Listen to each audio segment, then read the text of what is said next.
Gloria a Dios. Damos gracias a Dios por este día, mis amados hermanos. Les mando un abrazo y le damos gracias a Dios por este tiempo que podemos estar juntos a través de esta transmisión. Espero que Dios esté bendiciendo su vida. Yo creo que sí, porque Dios es fiel y Dios es misericordioso con cada uno de nosotros. Gloria a Dios. Vamos a entrar en el tiempo de la palabra de Dios, mis amados hermanos. Vamos a estar ahí en el Evangelio según San Marcos y vamos a hablar acerca de la autoridad de Jesús, pero no solo porque en el texto que vamos a leer dice la palabra de Dios que se admiraban de Jesús porque hablaba como quien tenía autoridad. No solamente hablaba, Jesús demostraba su autoridad, y esos son los dos puntos que vamos a tocar en este sermón. No solamente hablar, sino demostrar. Pero ¿cómo vamos a demostrar la autoridad? Vamos a verlo ahorita. Vamos a leer la palabra de Dios en el Evangelio según San Marcos, capítulo 1, verso 1 al 28.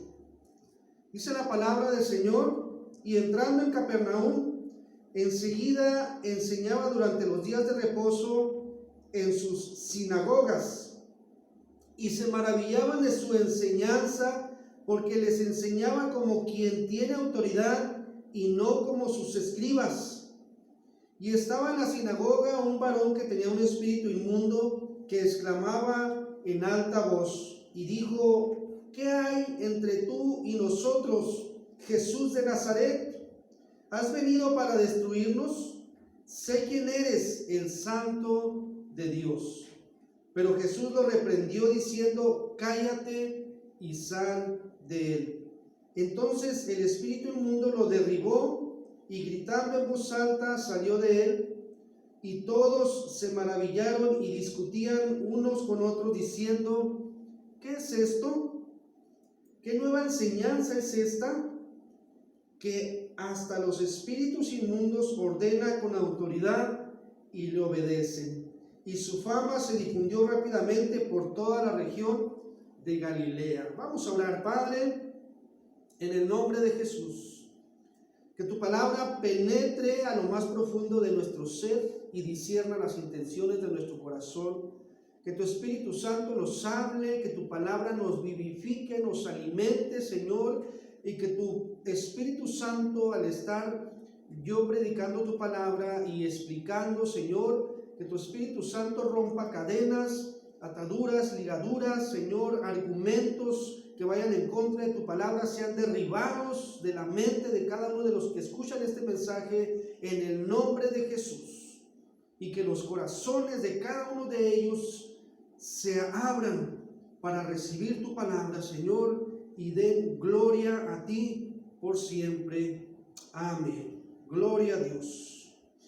Dicen los historiadores, mis amados hermanos, que uno puede ir a Capernaum hoy en día y puede ver los restos de una antigua sinagoga judía, la cual aún tiene los cimientos de este edificio en el cual Jesús enseñaba. La sinagoga no tenía maestros establecidos. En lugar de eso, ellos tenían la costumbre de la libertad de la sinagoga, así se le determinaba, en donde invitados letrados, por supuesto, eran invitados para hablar en la lectura de las Escrituras para aquel día. Esta costumbre le dio a Jesús la oportunidad de predicar. Que Jesús conocía las Escrituras, claro. Él fue instruido por sus padres y él traía, recordemos que Jesús siguió siendo Dios aquí en la tierra, aunque muchos predicadores dicen que dejó su divinidad en el cielo, pero nunca Jesús dejó de ser Dios. Una de nuestras doctrinas fuertes en la iglesia metodista es que la naturaleza divina vino a unirse con la naturaleza humana para no separarse nunca jamás. O sea, no no dejó la naturaleza divina en el cielo, no, vino a unirse. Ahora, que Jesús vino a sujetarse a un cuerpo físico, sí, vino a nacer como todo ser humano en su encarnación, que es otra doctrina fundamental del cristianismo. En su encarnación vino a nacer como cualquier niño nace, abre la matriz de su madre. Ahora él fue su engendramiento, ese fue un milagro, ¿verdad? Porque fue el Espíritu Santo el que vino sobre María y entonces engendró a Jesús. Ahí no tuvo parte el hombre, sino solamente María como un recipiente que Dios usó para que Emmanuel, Dios con nosotros, viniera a nacer en esta tierra y se cumpliera la venida del Hijo de Dios, la venida de Dios Hijo Jesucristo nuestro Señor y nuestro Salvador. Dice la palabra de Dios que se admiraban de su doctrina. No se nos dice qué fue lo que Jesús enseñó, pero se nos dice el efecto que la enseñanza tuvo en su audiencia. Nunca habían escuchado a alguien que enseñara de esta manera, porque les enseñaba, dice la palabra de Dios, como quien tiene autoridad y no como los escribas. No sabemos cómo enseñaban los escribas, pero nos dice que Jesús enseñaba como quien tiene autoridad, o sea, enseñaba con seguridad, con certeza. No se le podía contradecir porque no había nada en su contra. Todo lo que hablaba Jesús era verdad. Todo lo que hablaba Jesús era verdad. Jesús enseñó con autoridad debido a que Él tenía autoridad.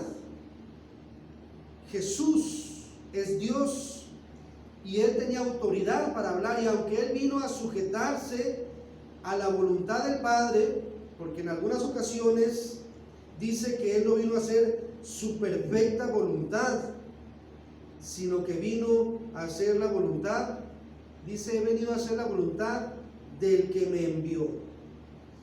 Entonces, Él trajo un mensaje divino y estaba seguro que ese mensaje era de Dios.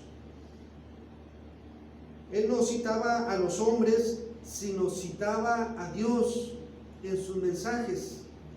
Él venía a traer el reino de Dios, que fue su primera predicación o su anuncio. Arrepentidos y creed, porque el reino de Dios ha llegado.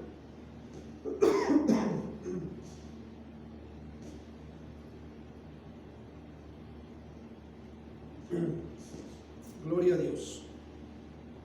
Jesús enseñó con autoridad también, debido a que Él sabía acerca de lo que estaba hablando. No se lo habían contado, no lo había leído, sino que Él sabía de lo que estaba hablando, era testigo de lo que Él hablaba. ¿Por qué? Porque no se puede enseñar con autoridad si no se está familiarizado con lo que se enseña. ¿Quién puede hablar de esperanza si no tiene esperanza? ¿Quién puede hablar de salvación si no tiene salvación? ¿Quién puede hablar de paz si no tiene paz? O sea, lo que hablamos lo experimentamos, lo vivimos. ¿Quién puede hablar de victoria? ¿Quién puede hablar? Solamente el que habla lo que ha experimentado. Jesús también enseñó con autoridad debido a que Él creía lo que Él enseñaba. Él tenía fe, que la fe es indispensable en nuestra vida como hijos de Dios. Cuando uno cree lo que enseña, cuando uno cree lo que está enseñando, entonces le suma autoridad, porque va con fe, va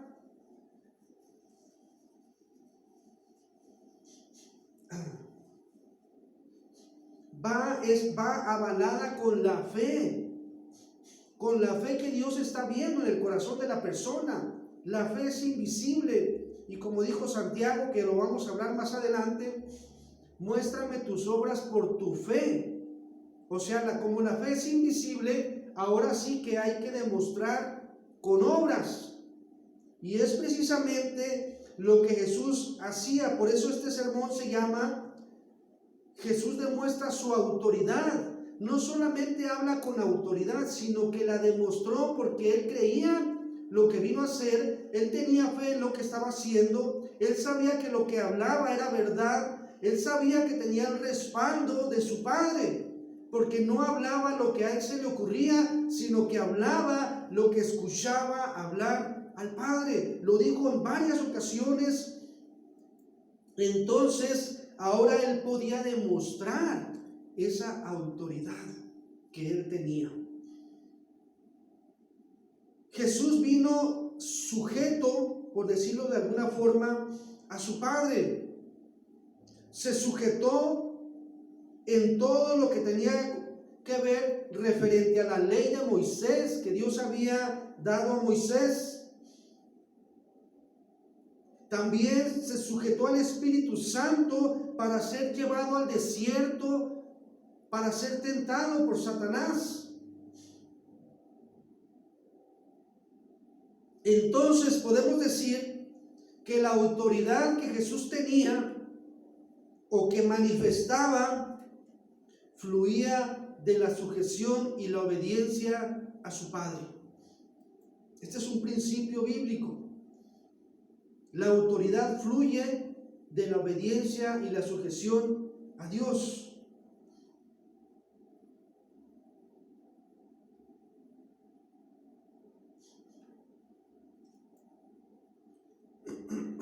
Dice verso 23, pero había en la sinagoga de ellos, o sea, fíjense qué tremendo, en la sinagoga donde Jesús estaba dando su enseñanza, entre todos los que estaban ahí, había un hombre con espíritu inmundo. Ahí entre todos ellos. Entonces se manifestó, hubo una manifestación satánica ahí a través de este hombre que tenía ese espíritu inmundo y empezó a dar voces. O sea, podemos imaginarnos que se levantó, si estaban todos sentados en el piso como lo hacían en el tiempo de Jesús, entonces se levantó posiblemente dando voces, gritando, diciendo: ¡ah! ¿Qué tienes con nosotros, Jesús Nazareno? Has venido para destruirnos. Fíjese bien. Sé quién eres, el Santo de Dios. Entonces ahí venía el momento para que Jesús demostrara su autoridad con la autoridad que estaba hablando, pero ahora venía el momento de demostrarla. Demostrar esa autoridad que Jesús decía tener, o que estas personas percibían de las enseñanzas que Jesús daba. Al describir al hombre que estaba poseído por un demonio, Marcos utiliza la misma gramática que Pablo utilizó para describir al cristiano estar en Cristo. 1 Corintios 1:30. Este espíritu inmundo era el señor malvado de la vida de este hombre. Era dueño, estaba poseído. Este hombre estaba poseído por ese espíritu. Entonces la similitud en las palabras entre el cristiano que tiene a Jesús y este hombre que tiene al demonio demuestra que Él está en nosotros y que nosotros estamos en Él, en Jesús. Nosotros estamos en Cristo y Cristo está en nosotros. Podemos decir de alguna manera, aunque tal vez se oiga un poco mal, estamos poseídos por Jesús, si le gusta la forma, pero estamos poseídos en el sentido correcto, porque su llenura e influencia es solamente para hacer el bien. Jesús está en nosotros para que nosotros hagamos el bien. Qué importante hacer el bien. porque Jesús nos dio ejemplo. Entonces, Jesús puede vivir en nosotros, pero si alguien que no está habitado por Jesús, ahora puede ser habitado por un demonio. El que no está en Cristo el que no está habitado de Cristo puede estar habitado por un demonio. Este hombre estaba ahí en la congregación, entre todos los que estaban reunidos escuchando, pero la autoridad que representaba a Jesús hizo que fluyera o que saliera al descubierto el enemigo que estaba dañando a esa persona. Porque eso es lo que hace el enemigo, eso es lo que hace Satanás, que el Señor lo reprenda. Tenía cautivo a este hombre y entonces venía el momento de la liberación para este hombre. Porque eso es lo que Jesús hacía. Jesús venía haciendo bienes y sanando a todas las personas y liberándolos de demonios que los tenían atados. Pero Jesús vino a hacer el bien y es lo que él hacía. Las personas que pueden ser influenciadas por el enemigo a través de los demonios son las personas que se exponen a asuntos del ocultismo, el espiritismo, las prácticas ocultas, las drogas, todo lo que tiene que ver con la pérdida de la conciencia de la persona. El enemigo puede aprovecharla. Son como puertas abiertas para que el enemigo aproveche y tome posesión de esa persona. Pero Cristo puede dar y da y sigue dando y dio libertad. Él es el mismo ayer, hoy y por los siglos.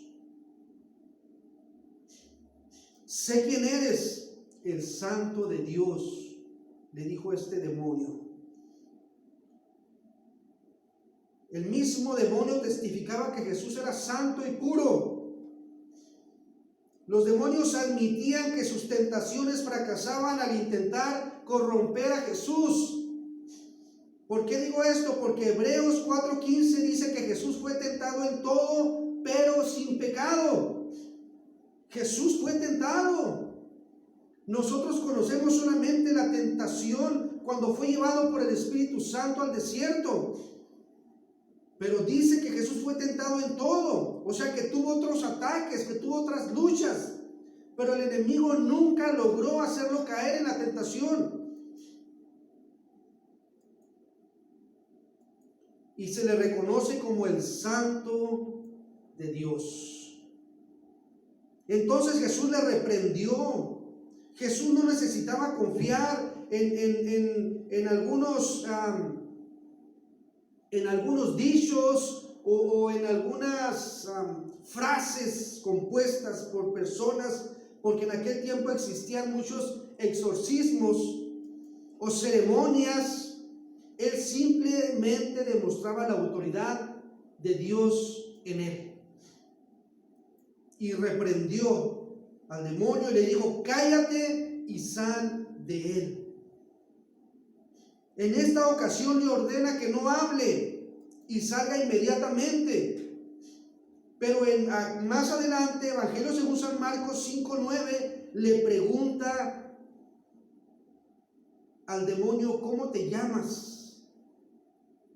Hay mucha controversia en estos dos versículos, porque unos dicen que cuando uno está liberando a algún endemoniado no tiene que hablarle al demonio, o sí tiene que hablarle, pero es mejor seguir la guianza del Espíritu Santo, porque Jesús hizo las dos cosas y él no tenía ningún problema. Entonces lo mejor es guiarse con el Espíritu Santo. Pero Jesús aquí le ordenó que callara, porque el enemigo, aunque estaba hablando de quién era él, la intención del enemigo siempre es mala. Siempre es mala. Robin Lane Fox es un clasista inglés, profesor titular de historia antigua en la Universidad de Oxford. investigando el asunto del tiempo de Jesús y de las liberaciones, exorcizaciones que se hacían, encontré este escrito que describe una historia antigua de Josefo, el historiador también, sobre la obra de un antiguo exorcista llamado Eleazar, alrededor de los tiempos de Jesús. Dice que él colocaba en la nariz del hombre poseído un anillo que tenía bajo su sello una de las raíces prescritas por Salomón, y luego, mientras el hombre la olía, sacaba al demonio por los orificios de la nariz, y cuando el hombre caía, conjuraba al demonio para que nunca volviera hacia él.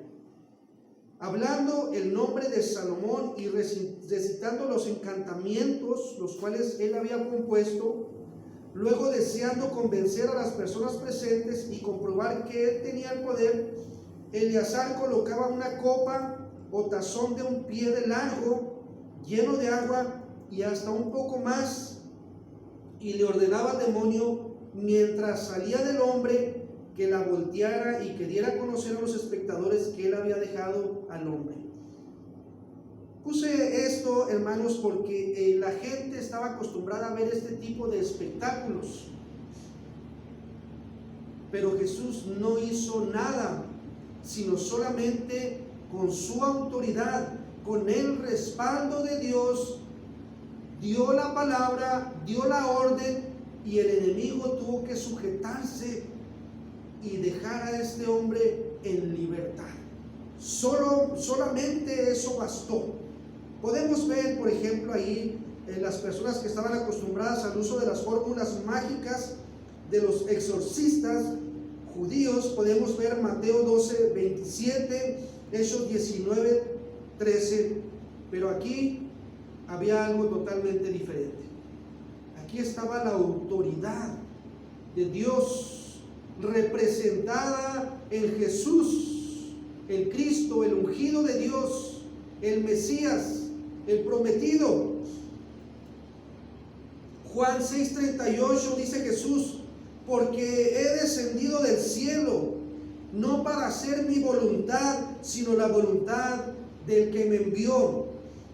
Juan 5:19 respondió entonces Jesús y le dijo: de cierto os digo, no puede el Hijo hacer nada por sí mismo, sino lo que ve hacer al Padre, porque todo lo que el Padre hace, también lo hace el Hijo igualmente. Entonces Jesús demostró su autoridad ayudando a su prójimo. No quiero enfocarme solamente en esta liberación de esta persona. Al liberarlo, quiero enfocarme en la bendición que recibió este hombre. Imagínense, estar poseído y ser libre. Esa era la bendición, ese era el propósito de Jesús: venir a liberar, venir y buscar, venir y salvar lo que se había perdido. En otras ocasiones dio de comer a 5,000, luego a 4,000, sin contar mujeres y niños. Sanó a la suegra de Pedro, sanó a una mujer con flujo de sangre, resucitó a una niña, resucitó a su amigo Lázaro, bendijo a los niños, salvó a unos pescadores de morir, libró a una mujer de morir apedreada, etcétera, etcétera, etcétera. El punto aquí no es la magnitud del milagro, sino la acción, el llevar a cabo el segundo grande mandamiento. Todo lo que Jesús nos dejó escrito y prescrito en su palabra es porque Él lo practicó al estar aquí en la tierra. Amarás a tu prójimo como a ti mismo. ¿Qué estaba haciendo Jesús al liberar a este hombre? Lo estaba amando como a sí mismo. Le estaba haciendo un bien. Estaba demostrando su autoridad, haciéndole el bien a su prójimo. Eso es lo que quiero que quede en nuestras mentes este día. ¿Cómo vamos a manifestar nuestra autoridad en Cristo? Haciéndole el bien a las personas. ¿De qué manera? De la necesidad que tengan y en las posibilidades que podamos, pero nunca cerrando nuestra mano cuando podemos hacerlo. Nunca. Siempre que podamos hacer el bien, tenemos que tener nuestra mano abierta, porque Dios tiene su mano abierta hacia cada uno de nosotros. Fíjese bien, Hechos 10:38. Como Dios ungió con el Espíritu Santo y con poder a Jesús de Nazaret, y cómo éste anduvo haciendo bienes y sanando a todos los oprimidos por el diablo, porque Dios estaba con él. ¿Dios está con usted? Amén. Entonces hay que hacer bienes, hay que hacer el bien, hay que cumplir el segundo grande mandamiento. Jesús lo hizo. Jesús nos enseña el primer y más grande mandamiento: amarás al Señor tu Dios con todo tu corazón, con toda tu alma y con toda tu mente y con todas tus fuerzas. Este es el principal mandamiento. Marcos 12:30 y verso 31. Y el segundo es semejante, dijo Jesús: amarás a tu prójimo como a ti mismo. No hay otro mandamiento mayor que estos. ¿Quieres cumplir los mandamientos de Dios? Ahí están esos dos resumidos. El Señor Jesús tuvo que practicar el primer mandamiento para poder llevar a cabo el segundo. ¿Con qué autoridad iba a amar a su prójimo? ¿Con qué autoridad iba a ayudar a su prójimo si Dios no estaba con él? Si no era obediente, si no hacía lo que el Padre le mandaba. Pero él fue obediente hasta la muerte y muerte de cruz. Entonces la obediencia y la sujeción traen autoridad a nuestra vida, una autoridad real, una autoridad bíblica, una autoridad sana, no un autoritarismo, nada que ver con todo eso. Si nosotros practicamos el primer y grande mandamiento, podremos tener autoridad para negarnos a nosotros mismos, para amar a nuestro prójimo, para ayudar a nuestro prójimo, para hacer la voluntad de Dios. Juan 14, 10 al 14. ¿No crees que yo soy en el Padre y el Padre en mí? Dice Jesús. Las palabras que yo os hablo no las hablo por mi propia cuenta, sino que el Padre que mora en mí, Él hace las obras. Creedme que yo soy en el Padre y el Padre en mí. De otra manera, creedme por las mismas obras. Si no quieres creer por las palabras, cree por las obras. Hay gente que no va a creer por tus palabras, va a creer por tus obras. Es la única forma en la que vas a hacer que sus vidas sean tocados, por las buenas obras que tú hagas.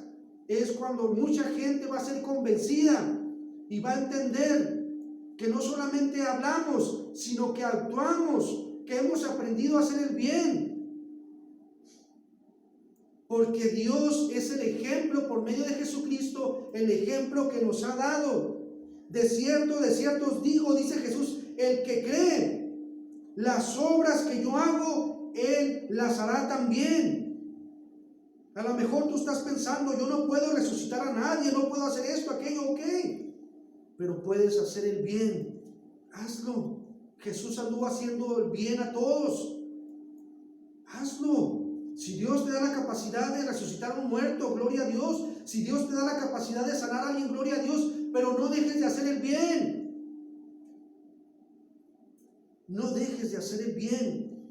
Jesús dijo, mayor, el que cree en las obras que yo hago, él también las hará, y aún mayores hará, porque yo voy al Padre, y todo lo que pidieres al Padre en mi nombre lo haré, porque para que el Padre sea glorificado en el Hijo. Si algo pidieres en mi nombre, yo lo haré. De cierto os digo, el que en mí cree, las obras que yo hago, lo repito otra vez, fíjense bien, las obras que yo hago, él las hará también, y aún mayores hará, porque yo voy al Padre. Jesús insiste, el que cree en mí, las obras que yo hago, él las hará también. 2 veces lo dice, y aún mayores hará, porque voy al Padre.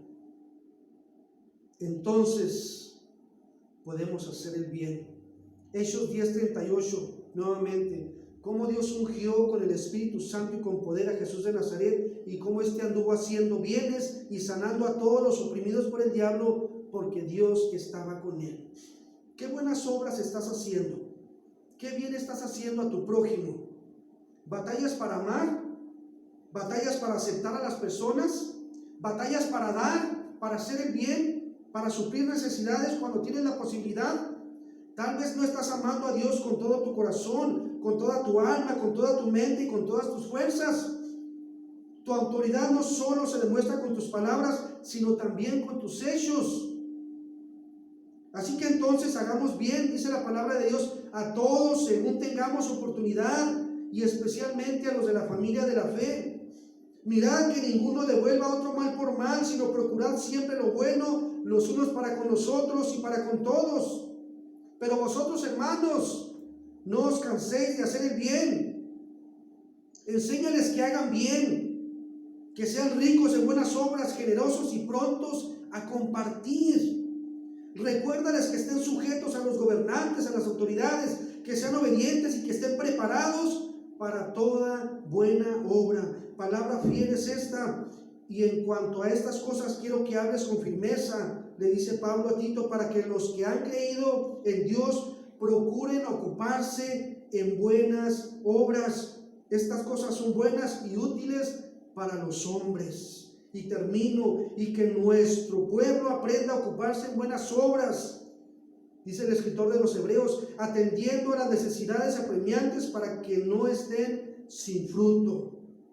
Y por último, y considerémonos cómo estimularnos unos a otros al amor y a las buenas obras. Amados hermanos, Jesús demostró su autoridad con obras, haciendo el bien. Sigamos su ejemplo y hagámoslo igual. Oremos. Señor, gracias por tu palabra, gracias por tu amor y tu misericordia, y ayúdanos con tu Espíritu Santo a no dejar de hacer el bien.